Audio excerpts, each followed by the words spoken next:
This festive season, travel the world with Grand Royal Tours. 3-5 விடுங்க நக்ஷத்ரா எடுங்க. Nakshatra carbon free agarbattis. MCR Pure Cotton Club formals and casual shirts. மும்மூர்த்திகளான பிரம்மா, விஷ்ணு, சிவபெருமானுக்குள்ள யார் உயர்ந்தவர் அப்படின்ற விவாதம் வரும் பொழுது சிவபெருமான் லிங்க ரூபமாக, அக்னி ரூபமாக வானுக்கும் பூமிக்கும் உயர்ந்து, அதாவது நீண்டு காட்சி அளித்ததாகவும், இந்த அடிமுடி காண முடியாத லிங்க உருவமாக சிவபெருமான் அவதரித்த நாள் அதுதான் மகா சிவராத்திரி. அந்த விஷயம் நடந்த இடம் தான் திருவண்ணாமலை. அதற்கு முன்னாடி வரைக்குமே சிவ வழிபாடு என்பது சிலை வடிவமாக தான் இருந்தது. அதற்கு பிறகு என்று அவர் முதலாக லிங்க ரூபமாக காட்சி அளித்தாரோ அதற்கு பிறகுதான் சிவபெருமான் கோயில் எல்லாமே லிங்க ரூபமாக மாறியது. பார்வதி அன்னை இரவு முழுதும் சிவபெருமானை தியானம் செய்து இந்த உலகத்தை காத்த நாள் அந்த நாளும் இந்த சிவராத்திரியில தான் நடந்தது. அப்படி ஒரு அற்புதமான காலம், அற்புதமான நாள், அற்புதமான விழா இந்த சிவராத்திரி விழா. சிவனின் முழு அம்சத்தையும், முழு அருளையும், முழு கருணையையும் பெறக்கூடிய நாள் இந்த சிவராத்திரி. அது என்ன மாதிரியான பலன்களை சார் தரும்? சிவராத்திரியில நம்ம விரதம் இருக்கிறதுனால என்ன மாதிரியான விஷயங்கள்லாம் நடக்கும்? அவர் உட்கார்ந்து அந்த வேடன் இருந்த மரம் வில்வ மரம். அவர் அந்த ஒரு இலையா பறிச்சு கீழே போடும்போது அந்த கீழே சிவபெருமானுடைய லிங்கம், சிவலிங்கம் இருக்கு. அந்த சிவலிங்கத்துக்கு மேலே இவர் தெரிஞ்சும் தெரியாமலும், அவருக்கு அது கீழே சிவலிங்கம் இருக்கணும் தெரியாது, அந்த மரம் வில்வ மரம்னு தெரியாது, தன்னுடைய உயிரை காப்பாற்றி கொள்றதுக்காக அந்த ஒரு இலையாவும் பறிச்சு அந்த சிவலிங்கத்து மேல போடவே எந்த நோக்கமும் இல்லை. ஆனாலும் அந்த சிவராத்திரி நாள்ல அந்த விஷயம் நடந்ததுக்காக சிவபெருமான் அவர் முன்னாடி அவரை காத்து அவருடைய பாவங்களை எல்லாம் மன்னிச்சு அவர் கர்மாவெல்லாம் நீக்கி முக்தி கொடுத்துடுறார். கலாட்டா டிவைன் நேயர்கள் அனைவருக்கும் இனிய வணக்கங்கள். நான் உங்கள் விஞ்ஞான ஜோதிடர் ஆம்பூர் வேல்முருகன். நம்ம இந்த நிகழ்ச்சியில சிவராத்திரி, இந்த மாசி மாதத்துல தேய்பிறை சதுர்த்தி காலத்துல வரக்கூடியதுதான் மகா சிவராத்திரி அப்படின்னு சொல்லுவோம். சிவபெருமானுக்கு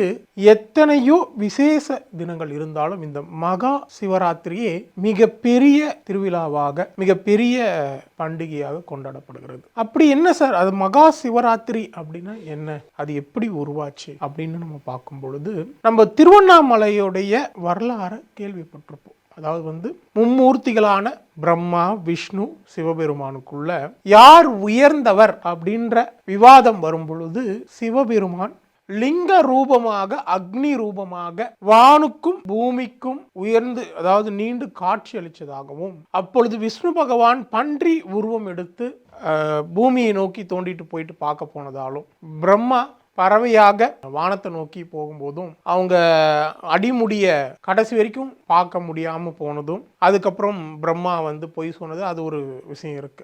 இந்த அடிமுடி காண முடியாத லிங்க உருவமாக சிவபெருமான் அவதரித்த நாள் அதுதான் மகா சிவராத்திரி. அந்த விஷயம் நடந்த இடம் தான் திருவண்ணாமலை. அதற்கு முன்னாடி வரைக்குமே சிவ வழிபாடு என்பது சிலை வடிவமாக தான் இருந்தது. அதற்கு பிறகு என்று அவர் முதலாக லிங்க ரூபமாக காட்சி அளித்தாரோ அதற்கு பிறகுதான் சிவபெருமான் கோயில் எல்லாமே லிங்க ரூபமாக மாறியது.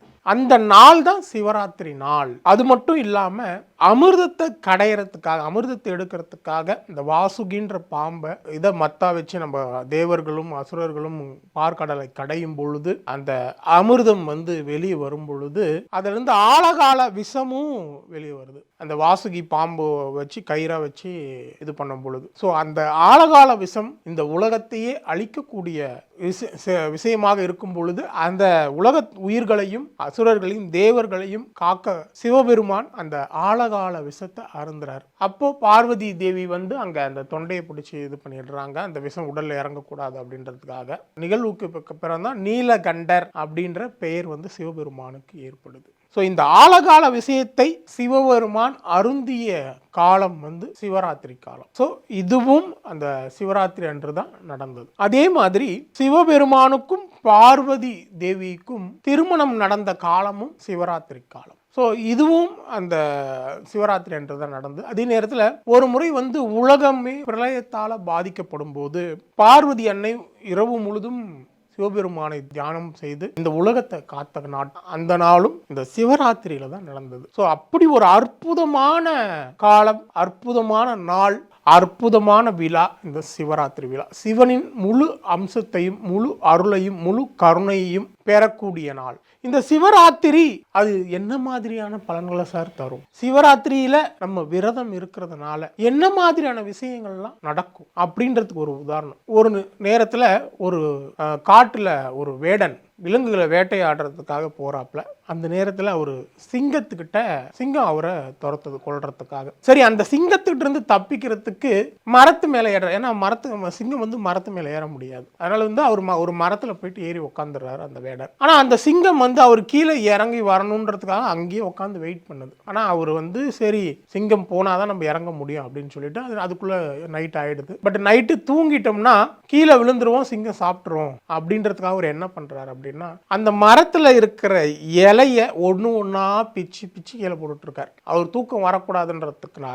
அப்போ இரவு முழுவதும் அந்த மாதிரி விஷயம் நடந்த உடனே காலையில அவருக்கு சிவபெருமான் காட்சி அளிக்கிறார். அப்போ அவர் சிவபெருமான் அந்த வேடனுக்கு காட்சி அளிச்சு அவருக்கு முக்தியை கொடுக்குறார். அவர் இது வரைக்கும் என்னென்ன கர்மா இருந்துச்சோ, என்னென்ன பாவம் செஞ்சாரோ அந்த பாவத்தை எல்லாம் நீக்கி அவருக்கு முக்தியை கொடுக்குறார். எப்படி, ஏன் சார் அங்க போய் சிவபெருமான் திடீர்னு வந்தார்? ஒரு வேடன் மரத்து மேல உட்கார ஏன் வந்தார் அப்படின்னா, அவர் அந்த வேடன் இருந்த மரம் வில்வ மரம். அவர் அந்த ஒரு இலையா பறிச்சு கீழே போடும்போது அந்த கீழே சிவபெருமானுடைய சிவலிங்கம் இருக்கு. அந்த சிவலிங்கத்துக்கு மேல இவர் தெரிஞ்சும் தெரியாமலும், அவருக்கு அது கீழே சிவலிங்கம் இருக்கணும் தெரியாது, அந்த மரம் வில்வ மரம்னு தெரியாது, தன்னுடைய உயிரை காப்பாற்றி கொள்றதுக்காக அந்த ஒரு இலையாவும் பறிச்சு அந்த சிவலிங்கத்து மேல போடவே எந்த நோக்கமும் இல்லை. ஆனாலும் அந்த சிவராத்திரி நாள்ல அந்த விஷயம் நடந்ததுக்காக சிவபெருமான் அவர் முன்னாடி அவரை காத்து அவருடைய பாவங்களை எல்லாம் மன்னிச்சு அவர் கர்மாவெல்லாம் நீக்கி முக்தியை கொடுத்துடுறார். So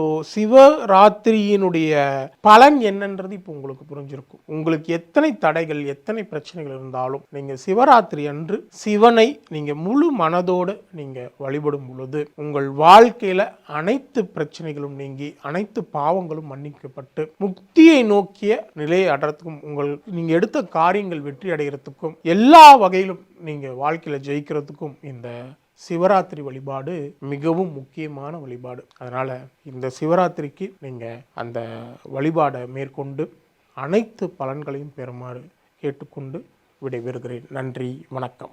This festive season, travel the world with Grand Royal Tours. 3-5 விடுங்க, நட்சத்திரா எடுங்க. Nakshatra carbon free agarbattis. MCR Pure Cotton Club, formals and casual shirts.